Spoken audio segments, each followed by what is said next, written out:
Ada isu yang saya ingin tanyakan tanggapannya kepada Anda mengenai kemarin sempat ada wacana pemberlakuan iuran pariwisata terhadap tiket pesawat gitu ya. Nah, Bapak kan juga Sekjen Inaka ya Pak ya, dalam hal ini pasti ada tanggapan tersendiri dari sama-sama pelaku Ya, penerbangan gitu ya. Bagaimana sebenarnya Anda menanggapi hal ini?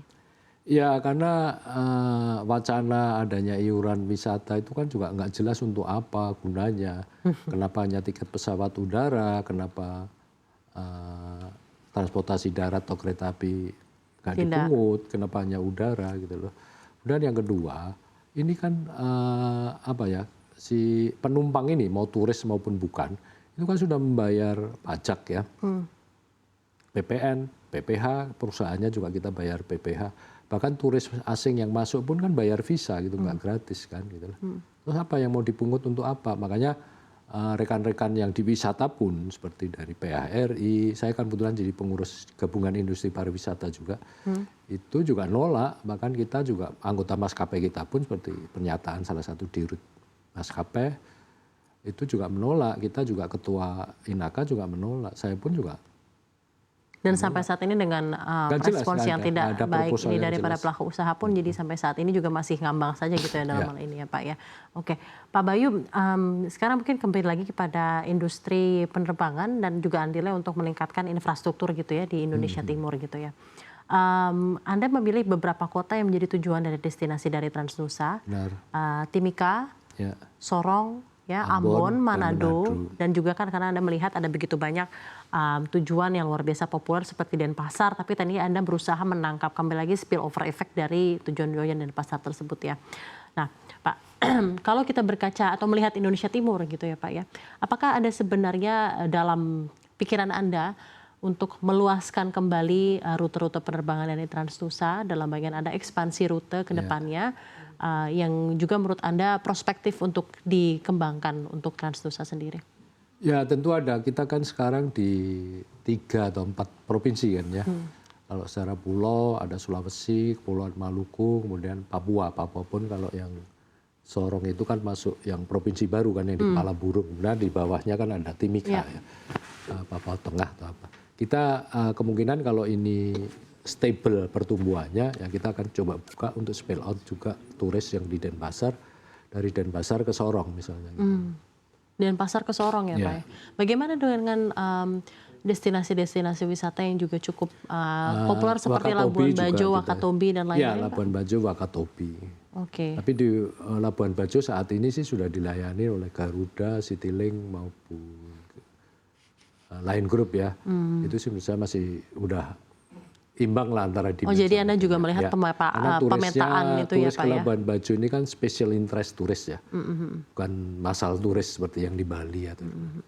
Jadi Anda juga melakukan pemetaan terhadap kompetitor dalam hal ini Anda ingin memasuki kira-kira destinasi-destinasi mana ya? Itu harus kita lakukan. Oke, Pak, bagaimana Anda menilai insentif atau regulasi yang sudah dikeluarkan pemerintah untuk memberikan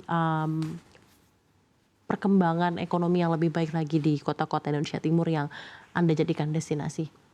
Ya memang tantangannya seperti dulu ada program satu harga segala itu salah satunya ya kita berharap di Indonesia Timur ini disparitas harganya nggak terlalu jomplang lah. Gitu ya. Karena jauh sekali ya Pak. Sekarang kan jauh ya. Kalau untuk teman-teman atau saudara kita yang nggak pernah hidup di Indonesia Timur ya mungkin nggak bisa kebayang. Contohnya kalau di Wamena aja udah puluhan tahun yang lalu beli bensin udah 30.000 gitu seliter kan.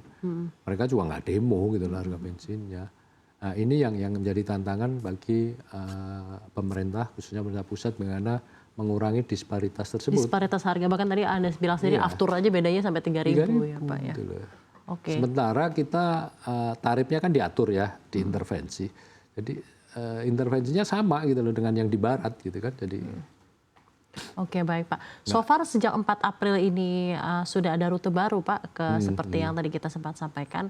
Kendala-kendala apa yang sudah ditemui Pak dan kira-kira bagaimana cara mengoptimalisasi lagi rute-rute baru? Kendalanya enggak nih ya kita adjustment aja kalau demand-nya berkurang kita kurangi reduce. Kemudian juga ada kendala lagi masalah natural resource disaster gunung berapi ruang. Jadi kita baru terbang tutup. beberapa hari itu 3-4 Karena hari kemarin tutup. ada gunung. Kemarin tutup lagi gitu loh mulai. Karena Jadi kendala-kendala. Ya itu kendala. Tapi kita sadar kalau di Indonesia ini, di Indonesia Timur pun kan dilewati Ring of Fire kan. Iya. Ring of Fire dan itu. Kalau misalnya dari segi hal-hal keamanan sendiri tidak ada perbedaan ya Pak, penerbangan Indonesia Timur dan Barat? Kita nggak ada. Oke. Jadi sebenarnya pasar Indonesia Timur ini lagi-lagi seperti yang Anda sampaikan belum sepenuhnya quite attractive gitu ya di para pelaku pariwisata dan pelaku aviasi karena lagi-lagi disparitas harga yang begitu tinggi ya Pak ya. Karena boleh dibilang kalau kita bicara tentang ekonomi makro belum terjadi pasar persaingan sempurna kan. Artinya demand dan supply-nya sudah nggak imbang gitu lah. Nah, ini yang maka dari itu bisa pasang harga semahal-mahalnya gitu ya. Harusnya iya, tapi kan nggak mungkin juga intervensi. Jadi ya memang tugas pemerintah untuk gimana menjadi pasar persaingan sempurna. Kalau pasar persaingan sempurna kan dari pasar, jadi bisa tercipta equilibrium gitu yang baik. Ya. Apakah menurut Anda pemerintah harus memberikan suatu insentif atau regulasi yang dapat mendukung either atau misalnya dari sisi daya beli masyarakat ditingkatkan atau mungkin harga disparitas itu harus segera diselesaikan agar benar-benar bisa terjadi pasar persaingan sempurna yang didamba-dambakan oleh pelaku usaha? Ya tentu subsidi sih ada ya, saya lihat di Indonesia Timur subsidi penerbangan ada, tapi yang untuk wilayah yang benar-benar terpencil memang nggak ada moda transportasi lain, nggak ada pilihan. Itu kan dengan pesawat yang kecil juga dan jumlahnya nggak banyak sih memang untuk populasi yang sedikit. Tapi yang lebih penting adalah mengurangi disparitas harga tadi. Karena dari situ daya beli masyarakat bisa terjaga dan bisnis bisa terjalin dengan baik ya Pak. Bisa terbantu loh masyarakatnya. Jadi masyarakat itu membeli dengan harga persaingan sempurna gitu loh.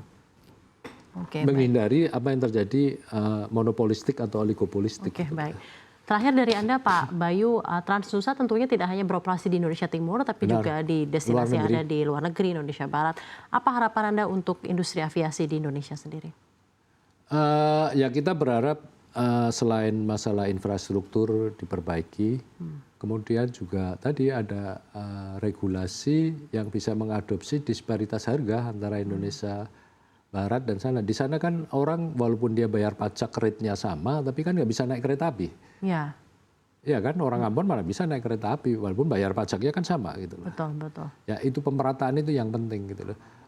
Memang kita selain pasar domestik karena kita perusahaan di Indonesia tentu melayani pasar domestik, tapi kita juga terbang ke luar negeri karena mengejar tadi kurs yang naik. Kalau ke luar negeri kan kita dalam mata uang asing dan nggak diatur harganya gitu. Kalau demand tinggi seperti waktu Coldplay main, Total Show main ya udah dijual berapapun juga dibeli orang.